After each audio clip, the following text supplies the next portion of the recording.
တကယ်ဒီဟာကိုဝမ်းပန်းတတာကြိုဆိုပါတယ်ကျွန်တော်တို့အညာအတွက်အင်အားတစ်ခုဖြစ်ဖို့ညီကိုမိတ်ပတ်ဖြစ်ဖို့ဒါကိုလည်းညှော်လင့်ပါဒီကိုဆောင်အနေနဲ့ကတကယ်ကိုပဲစနစ်ကျတဲ့အနေအထားတစ်ခုဖြစ်အောင်သူဟိုဘက်မှာအနည်းကွန်လည်းရထားတယ်ပေါ့နော်ကျွန်တော်တို့အားကိုးတယ်ပေါ့အညာအတွက်ပေါင်းစည်းအင်အားတွေလည်းဖြစ်ခြင်းလို့ကျွန်တော်တို့လက်ရှိပြစ္ဆုတ်ပံနောက်အနာဂတ်ကြုံတွေ့ရလက်တန်တော့နိုင်ငံရေးဒုက္ခလူမှုဒုက္ခအဲ့ဒီဒုက္ခတွေကိုကျွန်တော်တို့ရဲရဲရင်အတူရင်ဆိုင်ပြီးတော့ယက်တီကာကွယ်ကြဖို့တွန်းလှန်ကြဖို့ကျွန်တော်အနေနဲ့အားကိုးညွှန်လင့်ပါတယ်ကျွန်တော်တို့နှစ်ယောက်ရဲ့လှုပ်ဆောင်နိုင်စွမ်းနဲ့ဒီအညာရဲ့ဒေါ်လာရေးကိုတည်ဆောင်နိုင်စွမ်းနေဖြစ်သွားမှာပဲပေါင်းစည်းလိုက်ရင်တော့အဲ့ဒီအနေအထားမှာအင်အားကြီးကြီးလေးလေးနဲ့ဒီဖန်တီးခွင့်ရထားတဲ့ကိုယ့်အညီကိုကကိုနားမှာနေပြီးတွဲလုံမယ်ဆိုရင်ဝမ်းမြောက်ဝမ်းသာကြိုဆိုရမှာပေါ့ဗျာဟုတ်ကဲ့ဘုန်းကမင်္ဂလာပါခင်ဗျ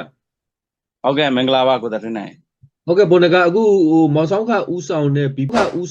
BPL ပေါ့နော်ဗမာပြည်သူလွတ်မြောက်ရေးတပ်တော်ကအခုအညာဒေသမှာလာပြီးတော့စေးဆောင်ရွက်မှုတွေလုပ်တော့မယ်လို့မောင်ဆောင်ခကိုယ်တိုင်ဒါကြေညာထားပြီးဖြစ်ပါတယ်ဆိုတော့ဘုန်းကလည်းအညာဒေသမှာအခြေချတာဒါ3နှစ်ကျော်အခု4နှစ်နီးပါးရှိနေပြီဆိုတော့ဒါနဲ့ပတ်သက်ပြီးတော့ပေါ့နော်ဘုန်းကအနေနဲ့ဘလို့အမြင်ရှိတယ်ဘလို့သဘောထားရှိတယ်ဆိုတော့အရင်ဆုံးသိလို့ပါတယ်ဗျဟုတ်ကဲ့ဒီသတင်းကတော့ကျွန်တော်တို့ဝမ်းသာစရာပေါ့အညာမှာလိုအပ်ချက်တွေအများကြီးရှိနေတဲ့အချိန်အင်အားတစ်ခု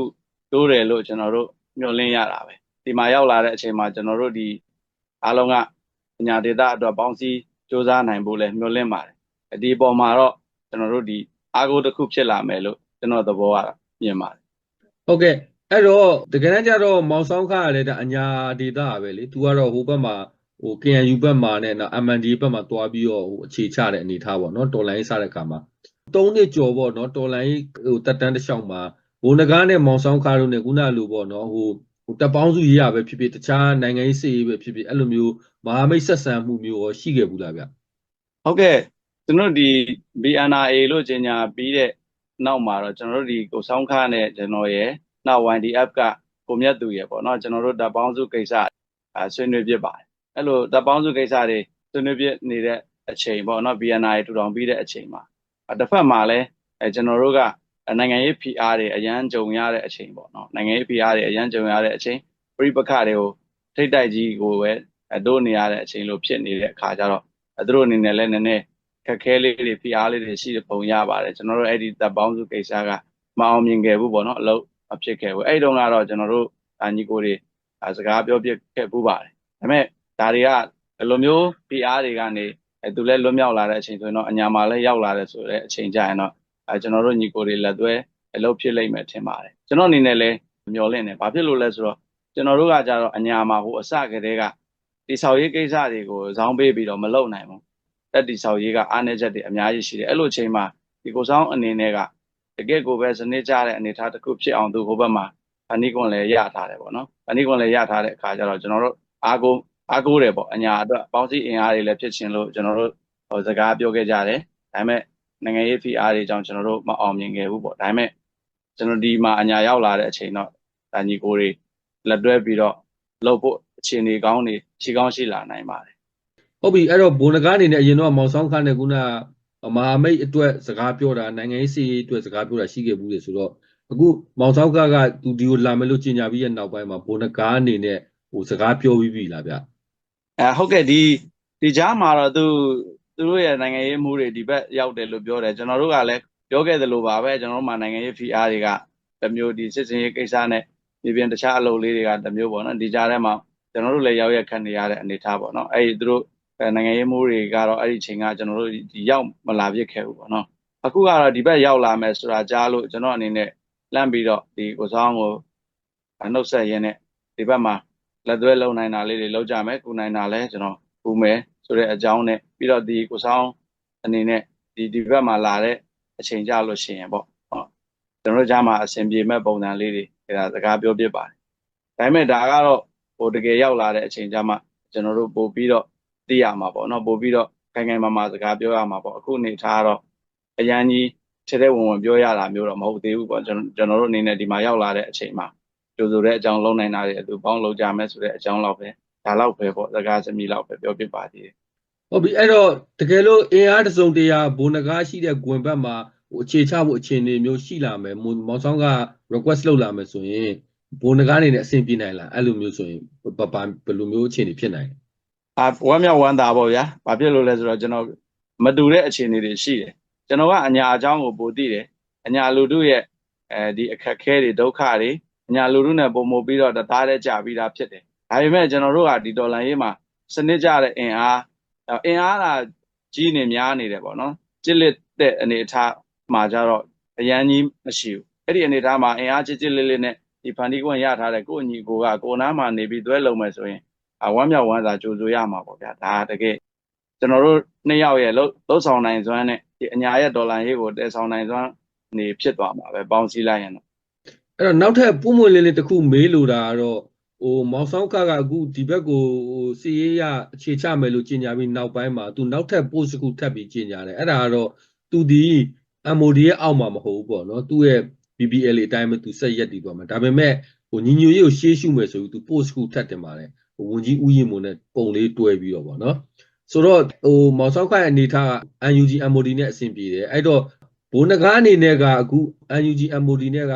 တစုံတရာပြိပက္ခဖြစ်နေတာပေါ့နော်ဆက်ဆံရေးလည်းမရှိဘူးပြဿနာဟိုတလောကလည်းလူဖမ်းနိုင်ပါရှိတယ်အဲ့ဒီအနေထားမှာမောင်ဆောင်ခရောက်လာရင်မောင်ဆောင်ခကဘိုးနဂါနဲ့ UNG ကြားပါသုံးလုံးကြားမှာကြားကနေပြီးတော့ဝင်ပြီးတော့ပေါ့နော်စစ်ဆက်ညှိနှိုင်းပေးတဲ့အနေအထားမျိုးဖြစ်လာနိုင်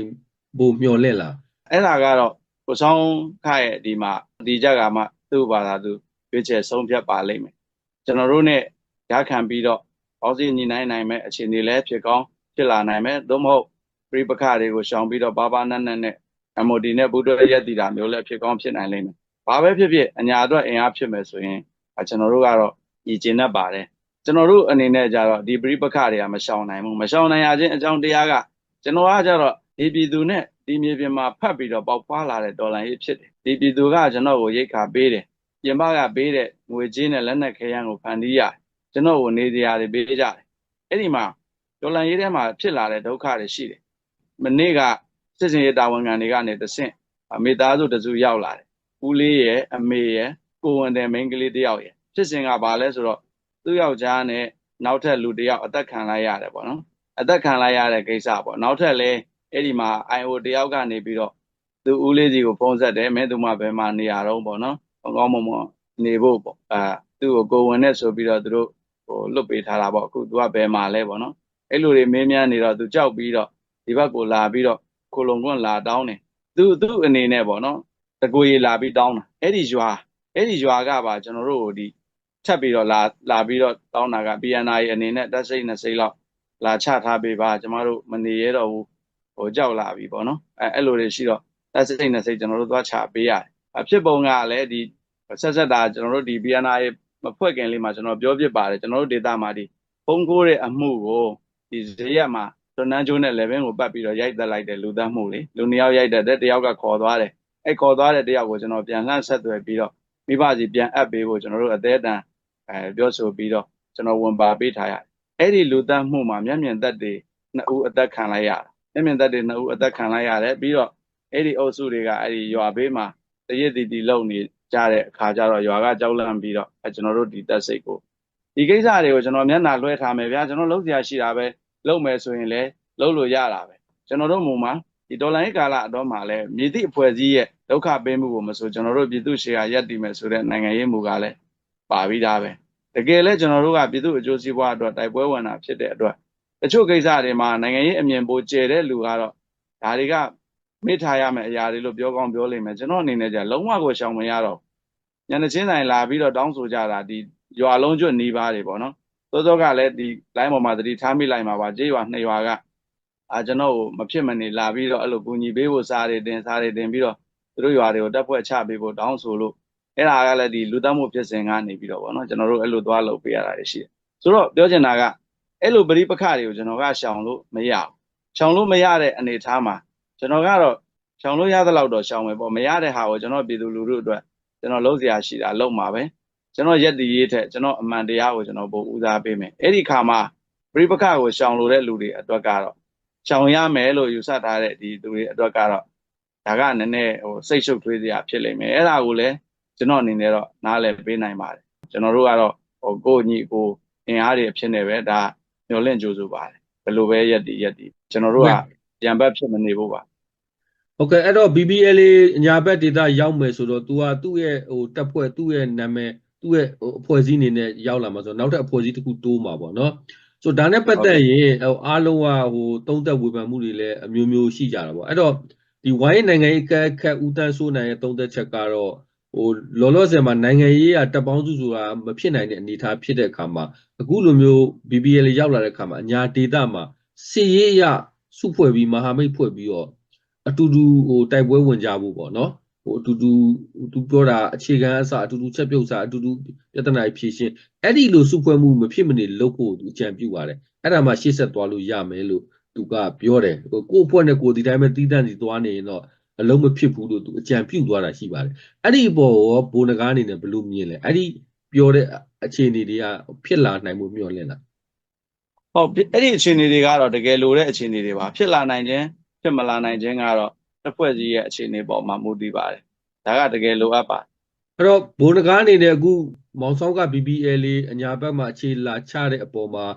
welcome ပေါ့နော် welcome အနေနဲ့ဘိုးနဂါးအနေနဲ့ကိုယ့်ဘက်ကအိမ်ရှင်ဆိုတော့အခုဗာများပြောလို့လဲနောက်ဆုံးအနေနဲ့ပြောပြပါလားဟုတ်ကဲ့ကျွန်တော်တို့အနေနဲ့တော့ရှေ့မှာပြောခဲ့တဲ့အတိုင်းပါပဲတကယ်ဒီဟာကိုဝမ်ပန်းတတာကြိုးဆိုပါတယ်ကျွန်တော်တို့အညာအတွက်အင်အားတစ်ခုဖြစ်ဖို့ညီကိုမိတ်ပတ်ဖြစ်ဖို့ဒါကိုလည်းညွှန်လင့်ပါကိုဆောင်အနေနဲ့လည်းအညာလူထုတွေအတွက်အညာလူထုရဲ့ခက်ခဲဒုက္ခတွေနော်အညာလူထုလက်ရှိပြစ္ဆုတ်ပံနောက်အနာဂတ်ကြုံတွေ့ရလတဲ့တော့နိုင်ငံရေးဒုက္ခလူမှုဒုက္ခအဲ့ဒီဒုက္ခတွေကိုကျွန်တော်တို့ရဲရဲရင်အတူရင်ဆိုင်ပြီးတော့ယက်တီကာကွယ်ကြဖို့တွန်းလှန်ကြဖို့ကျွန်တော်အနေနဲ့အားကိုညွှန်လင့်ပါတယ်ကျွန်တော်တို့အတူတူတွဲလုပ်ကြမယ်ကျွန်တော်ကအိမ်ရှင်လိုဖြစ်နေတဲ့ခါကြတော့ကျွန်တော်အနေနဲ့လည်းကျွန်တော်ကူညီနိုင်တာတွေကိုအပြည့်အဝကူညီဖို့အရန်သင့်ပါပဲစောစောကဒီကိုသက်ထွင်းနိုင်မေးသလိုပေါ့နော်နေရာပဲဖြစ်ဖြစ်ပေါ့အခြားသိလို့တဲ့အကြောင်းအရာတွေလေ့လာလို့တဲ့အကြောင်းအရာတွေပဲဖြစ်ဖြစ်ကျွန်တော်အနေနဲ့ဒါအရန်သင့်စူးစမ်းကူညီပေးနိုင်ဖို့ရှိပါတယ်အတူတူတွဲလုပ်နိုင်ဖို့လည်းညွှန်လင့်ပါတယ်လို့ဒါလေးပဲပြောချင်တာဟုတ်ကဲ့အဲ့တော့ကျွန်တော် interview ကတစ်ဆင့်တော့ welcome ပေါ့နော် BNR အနေနဲ့ BBLA ကိုကြိုဆိုတယ်ပေါ့နော်အခုဘုန်းနဂါပြောတယ်တရားဝင်အဖွဲ့အစည်းအနေနဲ့စာထုတ်ပြီးကြိုဆိုမှုအနေထားရောရှိလားဗျဟုတ်ကဲ့အဲ့ဒါရှိပါတယ်ကျွန်တော်တို့ဒီနိုင်ငံရေးအဖွဲ့ထဲမှာလည်းကျွန်တော်တို့ဆွေးနွေးထားပြီးတာအဲ့ဒီကိုဆောင်တို့ဒီကြေညာတဲ့အဲ့ဒီ post ကိုတွေ့ကြတဲ့ချက်ချင်းပါပဲဒါပေမဲ့အဲ့ဒီစာလေးတွေတော့ဒီလွှင့်ရမှုနဲ့နိုင်ငံရေးအဖွဲ့သူတို့ရေးနေကြတာရှိတယ်ပေါ့နော်အဲ့ဒါလေးကဒီအပိုင်းတော့public မှာချပြီးတော့လူထုကိုအတိပေးသူတို့ကိုဆောင်တို့အဖွဲ့ကိုဒါတိုက်ရိုက်အတိပေးပြီးတော့ကြိုဆိုတဲ့စာထုတ်ဖို့ရှိပါတယ်ဟုတ်ကဲ့ဘုန်းနဂါကျေးဇူးပါအခုဘုန်းနဂါရဲ့ဒီ BNR တွေကမောင်ဆောင်ခရဲ့ BBLA လာရောက်အခြေချမဲ့ပုံမှာအခုလိုကြိုဆိုကြောင်းပုံမှန်လင်းလင်းရှင်းပြပေးတဲ့အတွက်ကျေးဇူးထူးတင်ပါတယ်ဗျဟုတ်ကဲ့ပါ